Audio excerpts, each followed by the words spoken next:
The days following Caleb's visit felt like a blur.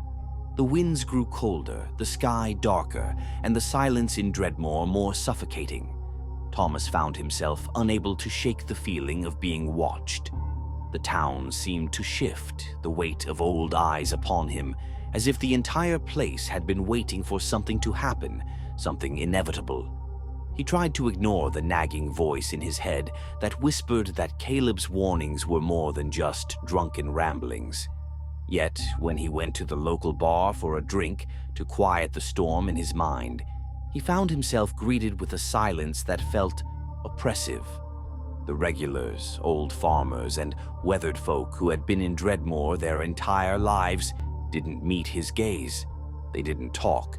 It was as if they were waiting for something too. The bartender, a burly man with graying hair named Harvey, wiped down the counter absently. His eyes lingered on Thomas for just a moment longer than usual before he spoke.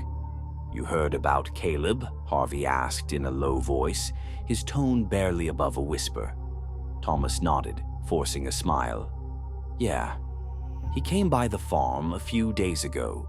Said something about the Reaper." He chuckled nervously, but the laughter died quickly. "He's been drinking too much again, I'm sure." Harvey's face was grave. "I wouldn't be so sure about that.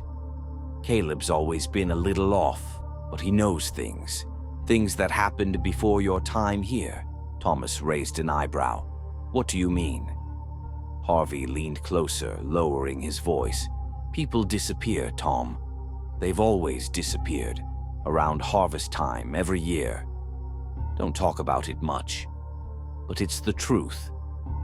Before Thomas could respond, Harvey stepped back, cleaning a glass with an urgency that seemed out of place. The moment was over. The conversation was done.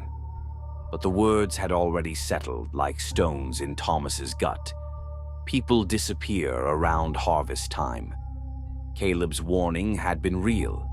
Something was happening, something old, something that had been hidden, buried beneath the weight of time.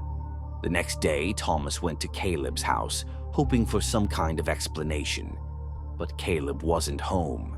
His truck sat in the driveway, its engine cold. The door was ajar. Inside, the house was dark, cluttered with old papers, empty bottles, and strange drawings, symbols, spirals, and things Thomas couldn't understand.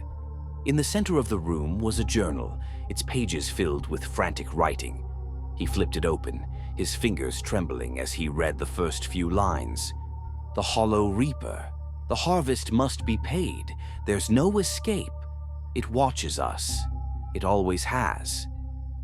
The pages grew more chaotic as he flipped through them, scribbled drawings of twisted, skeletal figures wrapped in cornstalks and vines, their eyes hollow voids.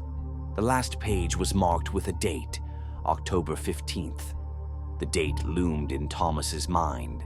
The harvest was coming, and Caleb knew something that Thomas was only beginning to understand.